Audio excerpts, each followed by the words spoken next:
स्वागत है आपका सिविल्स आरा में। आज हम लोग 20 जुलाई के करंट अफेयर का डिटेल में एनालिसिस करेंगे। So without wasting any time let's start it. First of all हम लोग देखेंगे कि कौन कौन से टॉपिक चर्चा में रहे हैं। तो पहला टॉपिक है सफ़ेद सोना जिसे कपास कहा जाता है, और दूसरा टॉपिक है कोर इंडस्ट्रीज इंडेक्स, और तीसरा टॉपिक है मत्स्य पालन सब्सिडी पर WTO समझौता, और चौथा टॉपिक है भारत ने डेंगू के पहले टीके क्यूडेंगा को मंजूरी दी है। अब हम लोग इन टॉपिक्स को डिटेल में पढ़ेंगे। तो पहला टॉपिक है सफ़ेद सोना जिसे कपास कहा जाता है। ये चर्चा में क्यों रहा है?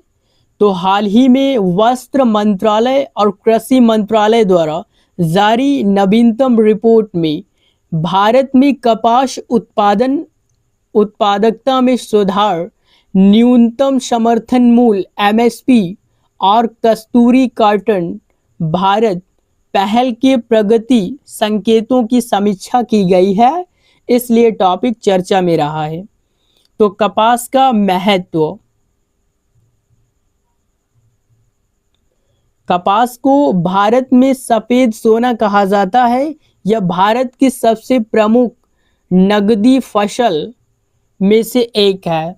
यह देश के वस्त्र उद्योग, टेक्सटाइल सेक्टर के लिए मुख्य कच्चा माल प्रदान करता है और लाखों किसानों व बुनकरों की आजीविका का आधार है। तो कपास की खेती के लिए भौगोलिक आवश्यकताएं कौन कौन सी होती हैं? तो जलवायु व तापमान। प्रकृति यह मुख्य रूप से उपोष्ण कटिबंधीय एवं उष्ण कटिबंधीय फसल है।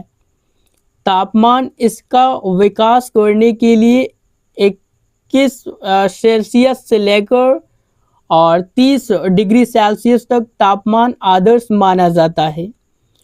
पाला रहित दिन इसके परिपक्व मैच्योर होने के लिए कम से कम 210 पाला रहित दिन आवश्यक हैं। वर्षा एवं मृदा। वर्षा 50 से 100 सेंटीमीटर हल्की वर्षा पर्याप्त होती है। पकने के समय तेजी और खिली हुई धूप आवश्यक है। मृदा काली मृदा या हल्की अच्छी जल निकासी वाली दोमट मिट्टी सबसे उपयुक्त होती है कपास की खेती के लिए। और नमी, काली मिट्टी की नमी बनाए रखने की उच्च क्षमता कपास के लिए अत्यंत लाभकारी होती है। अब हम लोग उत्पादक क्षेत्र एवं भारत की वैश्विक स्थिति को समझेंगे। वैश्विक परिदृश्य, ग्लोबल स्टेटस क्या है? भारत विश्व में कपास का सबसे बड़ा उत्पादक है तथा दूसरा सबसे बड़ा उपभोक्ता और निर्यातक देश है। वैश्विक उत्पादन में भारत का योगदान लगभग 23 से 25% तक है। भारत के प्रमुख उत्पादक क्षेत्र जैसे उत्तरीय क्षेत्र, प्रमुख राज्य जैसे पंजाब है, हरियाणा है, राजस्थान है। इन राज्यों की विशेषता क्या है? संचित क्षेत्र है, उच्च उत्पादकता होती है यहाँ पर। और मध्य क्षेत्र जैसे गुजरात है, महाराष्ट्र है, मध्य प्रदेश है। इनकी विशेषता क्या है? इन राज्यों की काली मिट्टी का क्षेत्र है यहाँ पर। सबसे बड़ा उत्पादन वाला क्षेत्र यही है कपास का, मध्य क्षेत्र। और दक्षिण क्षेत्र तेलंगाना है, आंध्र प्रदेश है, कर्नाटक है, तमिलनाडु है। और इन राज्यों की विशेषता क्या है? वर्षा आधारित एवं संचित दोनों प्रकार की खेती होती है यहाँ पर। तो कपास की खेती में कौन कौन सी चुनौतियाँ आ रही हैं और सरकारी पहल कौन कौन सी हैं, अब हम लोग उनके बारे में पढ़ेंगे।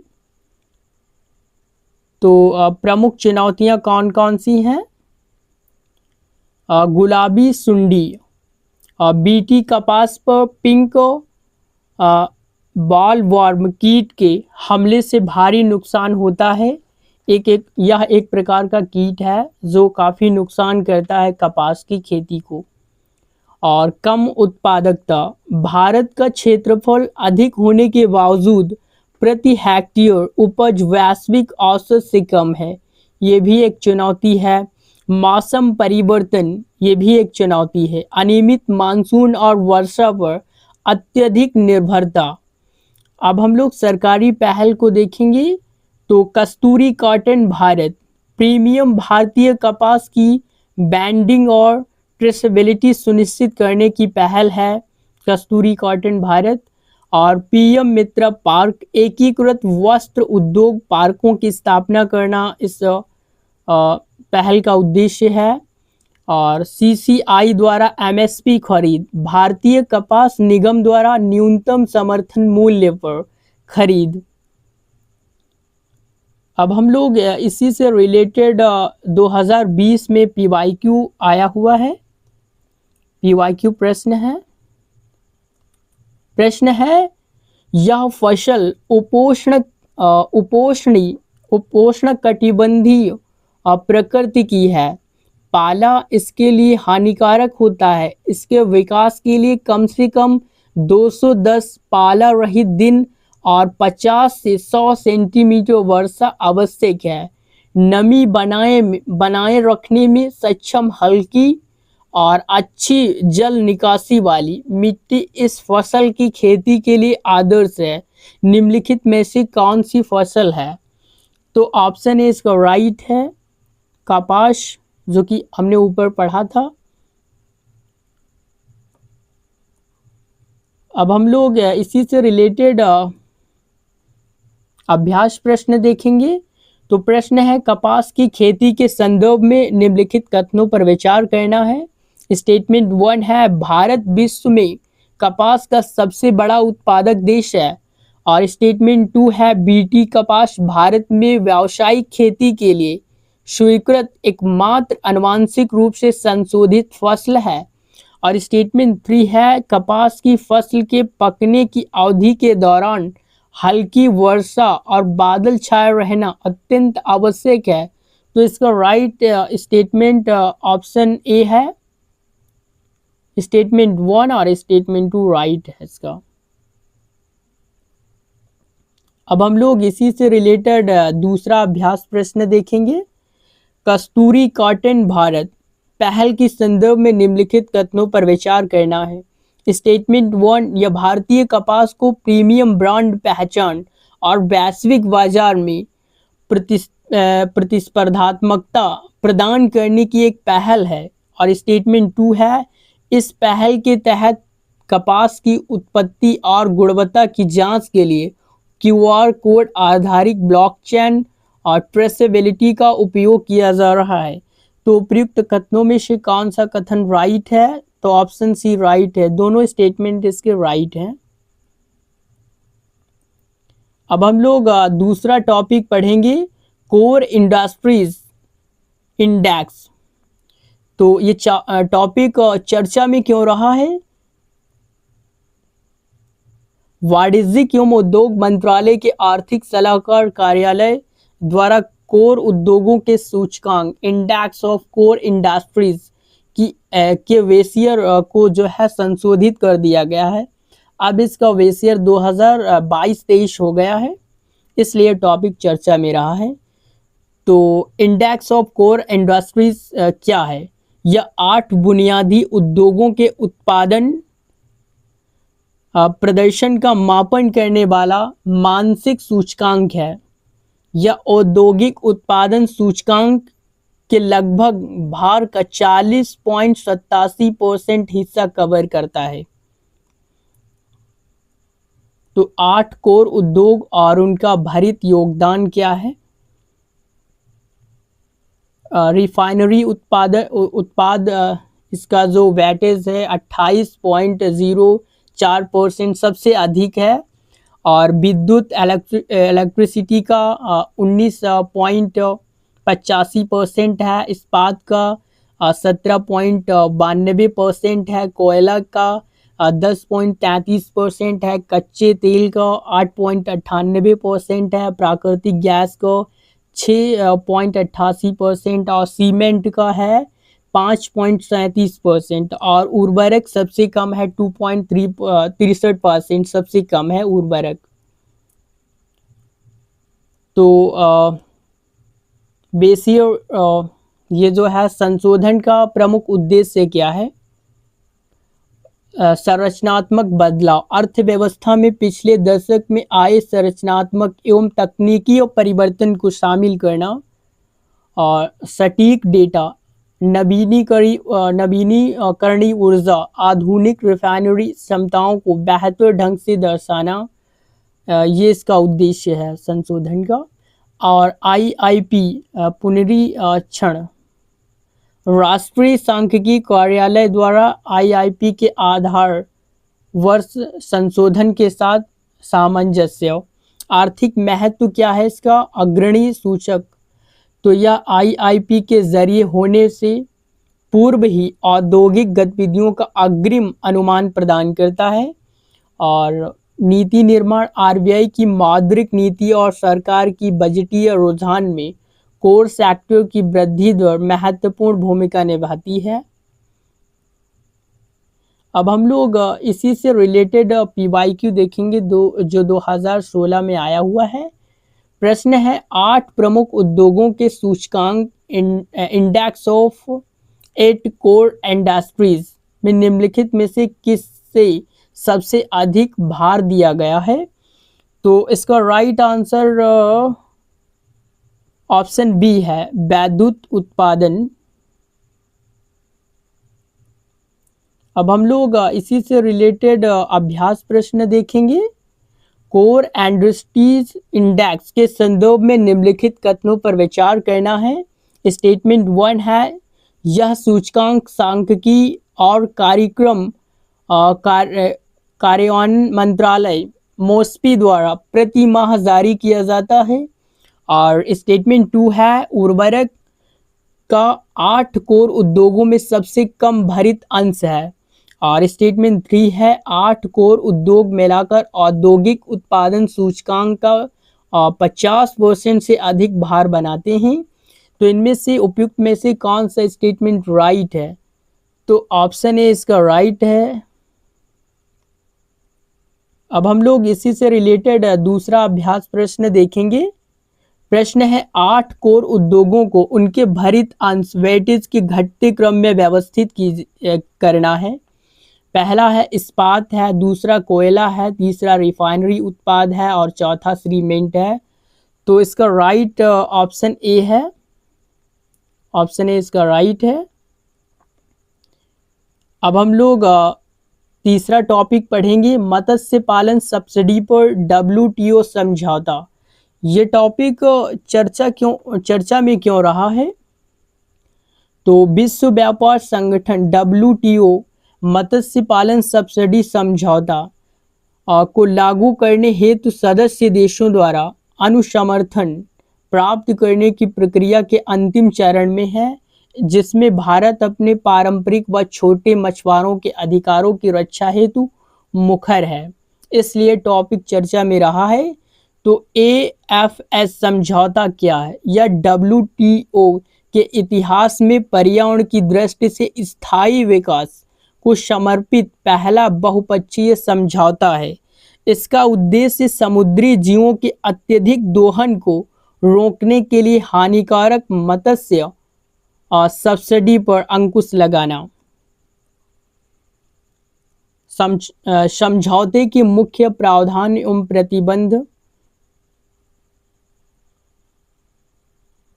जिन सब्सिडी पर प्रतिबंध रहेगा, IUU मछली पकड़ने पर अवैध, असूचित और अनियंत्रित मत्स्य गतिविधियों को सब्सिडी देने पर पूर्ण प्रतिबंध, अत्यधिक दोहित स्टॉक, जैविक रूप से संकटग्रस्त या अत्यधिक पकड़े गए मछली स्टॉक पर सब्सिडी बंद और खुले समुद्र प्रांतीय जल क्षेत्र से बाहर अनियंत्रित उच्च समुद्रों में मछली पकड़ने पर सब्सिडी का निषेध। विशेष एवं भेदक व्यवहार। विकासशील देश जैसे भारत विकासशील देशों के लिए अपने विशिष्ट आर्थिक क्षेत्र में सब्सिडी जारी करने हेतु छूट की अवधि। छोटे मछुआरे। पारंपरिक व आजीविका आधारित छोटे मछुआरों के संरक्षण के लिए सुरक्षा तंत्र। भारत का रुख एवं आजीविका सुरक्षा। भारत की प्रमुख मांगे व चिंताएं। सब्सिडी का असमान वितरण। विकसित देश जैसे यूरोपीय संघ, चीन है, जापान है, दशकों से बड़ी औद्योगिक ट्रोलों को भारी सब्सिडी देते आ रहे हैं। भारत को प्रति मछुआरा सब्सिडी आवंटन विश्व का सबसे कम में से एक है। 25 वर्षों की छूट की मांग। भारत ने दूर समुद्री मछली पकड़ने पर सब्सिडी समाप्त करने हेतु विकासशील देशों के लिए 25 वर्षों की छूट अवधि की मांग की है। खाद्य सुरक्षा व गरीबी उन्मूलन। भारत के 90% से अधिक मछुआरे लघु स्तरीय व निर्वाह वर्ग के हैं, जिनकी आजीविका प्रत्यक्ष सरकारी सहायता पर निर्भर है। अब हम लोग इसी से ये जो रिलेटेड पीवाईक्यू देखेंगे जो 2017 में पूछा गया है। प्रश्न है निम्नलिखित कथनों पर विचार करना है। स्टेटमेंट 1 है भारत ने विश्व व्यापार संगठन WTO के व्यापार सुविधा समझौते की पुष्टि कर दी है। और स्टेटमेंट 2 है TFA WTA के 2013 के बाली मंत्री स्तरीय पैकेज का एक हिस्सा है। और स्टेटमेंट 3 है TFA जनवरी 2016 में लागू हुआ है। तो इसका राइट ऑप्शन ए है स्टेटमेंट 1 और स्टेटमेंट 2। अब हम लोग इसी से रिलेटेड अभ्यास प्रश्न देखेंगे। तो WTO के मत्स्य पालन सब्सिडी समझौते के संदर्भ में निम्नलिखित कथनों पर विचार करना है। स्टेटमेंट 1 यह सतत विकास लक्ष्य को प्राप्त करने की दिशा में एक प्रमुख अंतर्राष्ट्रीय प्रतिबद्धता है। और स्टेटमेंट 2 इस समझौते के तहत अवैध, असूचित और अनियंत्रित मछली पकड़ने में शामिल जहाजों को सब्सिडी देने पर पूर्ण प्रतिबंध। तो इसका राइट ऑप्शन सी है स्टेटमेंट 2 और स्टेटमेंट 1 और स्टेटमेंट 2 राइट है। ऑप्शन सी राइट है इसका। अब हम लोग दूसरा अभ्यास प्रश्न देखेंगे। विश्व व्यापार संगठन में विशेष एवं विभेदक व्यवहार का प्राथमिक उद्देश्य क्या है? ऑप्शन ए ये केवल विकसित देशों को उच्च सीमा शुल्क लगाने की अनुमति देना। और ऑप्शन बी विकासशील और कम विकसित देशों को अंतर्राष्ट्रीय व्यापार नियमों के अनुपालन हेतु अधिक समय और छूट प्रदान करना। और ऑप्शन सी है सभी सदस्य देशों के लिए समान कर दरें अनिवार्य बनाना। और ऑप्शन डी है केवल भू वेठित लैंड लॉक्ड देशों को सब्सिडी की अनुमति देना। तो इसका ऑप्शन बी राइट है। अब हम लोग चौथा टॉपिक पढ़ेंगे। भारत ने डेंगू के पहले टीके क्यूडेंगा को मंजूरी दी है। ये टॉपिक चर्चा में क्यों रहा है? तो केंद्रीय औषधि मानक नियंत्रण संगठन CDSO की विशेषज्ञ समिति SEC ने भारत में उपयोग के लिए डेंगू के पहले टीके क्यूडेंगा के विवरण व समिति आपातकालीन उपयोग को मंजूरी देने की सिफारिश की है। तो क्यूडेंगा क्या है? तो इसे जो है यह टीका जापानी फार्मास्यूटिकल कंपनी तकेड़ा द्वारा विकसित किया गया है। और इसकी प्रकृति कौन सी है? यह एक प्रकार का लाइव अटेंडेंट अटेंडेंटिव टेट्रावैलेंट वैक्सीन है।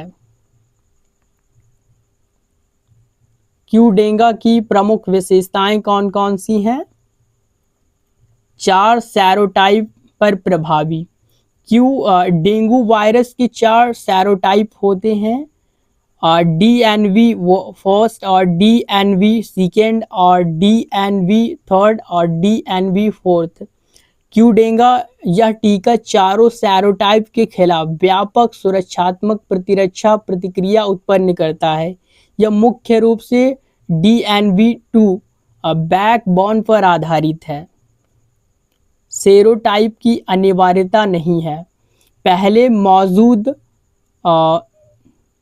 डेंगा वाक्सिया टीके के विपरीत क्यूडेंगा को पहले डेंगू से संक्रमित न हुए व्यक्तियों को भी दिया जा सकता है।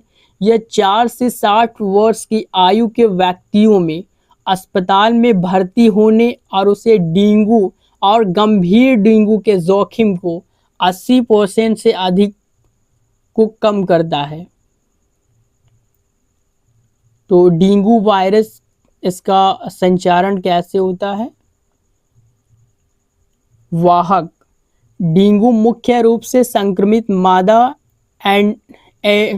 एटीज एजेप्टी और एडीज एल्बोपिस्टा मच्छरों के काटने से फैलता है।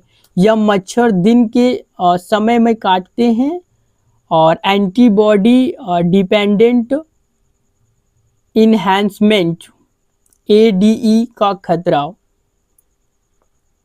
किसी एक सेरोटाइप से संक्रमण के बाद व्यक्ति को उस सेरोटाइप से जीवन भर की प्रतिरक्षा मिलती है, लेकिन अन्य सेरोटाइप उदाहरण DNV2 से दोबारा संक्रमण होने पर एंटीबॉडी डिपेंडेंट इन्हेंसमेंट के कारण बीमारी और अधिक गंभीर हो सकती है। इसलिए टेट्रावैलेंट टीका अत्यंत आवश्यक है।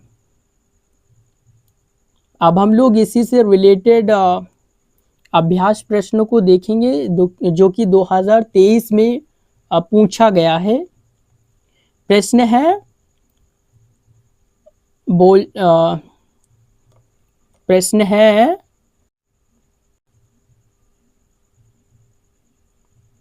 ओल्बचेव विधि का जिक्र कभी कभी निम्नलिखित में से किसके संदर्भ में किया जाता है? ऑप्शन ए मच्छरों द्वारा फैलने वाली वायरल बीमारियों को नियंत्रित करना, और ऑप्शन बी फसल अवशेषों को पैकेजिंग सामग्री में परिवर्तित करना, और ऑप्शन सी जैव अपघटनीय प्लास्टिक का उत्पादन, और ऑप्शन डी बायोमास के ऊष्मीय रासायनिक रूपांतरण से बायोचर का उत्पादन। तो इसका राइट ऑप्शन ए है इसका राइट आंसर। अब हम लोग इसी से रिलेटेड अभ्यास प्रश्न को देखेंगे। तो डेंगू के हाल ही स्वीकृत टीके क्यूडेंगा के संदर्भ में निम्नलिखित कथनों पर विचार करना है। स्टेटमेंट 1 या एक लाइव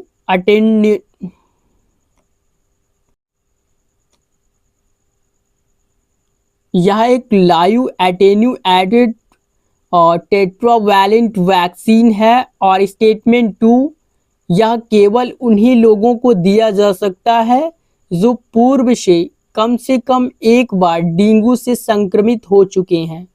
तो इनमें से कौन सा ऑप्शन राइट है? तो ऑप्शन नो ए राइट इसका आंसर है।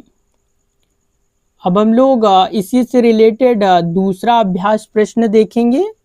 निम्नलिखित में से कौन सी बीमारियां एंटीज एजेप्टी मच्छर द्वारा संचारित होती हैं? तो स्टेटमेंट 1 है डेंगू, और स्टेटमेंट 2 है चिकनगुनिया, और स्टेटमेंट 3 है जीका वायरस, और स्टेटमेंट 4 है मलेरिया। तो उपयुक्त में से कौन सा स्टेटमेंट राइट है? तो इसका ऑप्शन भी राइट है चिकनगुनिया। स्टेटमेंट भी राइट है, ऑप्शन स्टेटमेंट 1 और स्टेटमेंट 2 और स्टेटमेंट 3 इसका राइट है, ऑप्शन ए राइट है।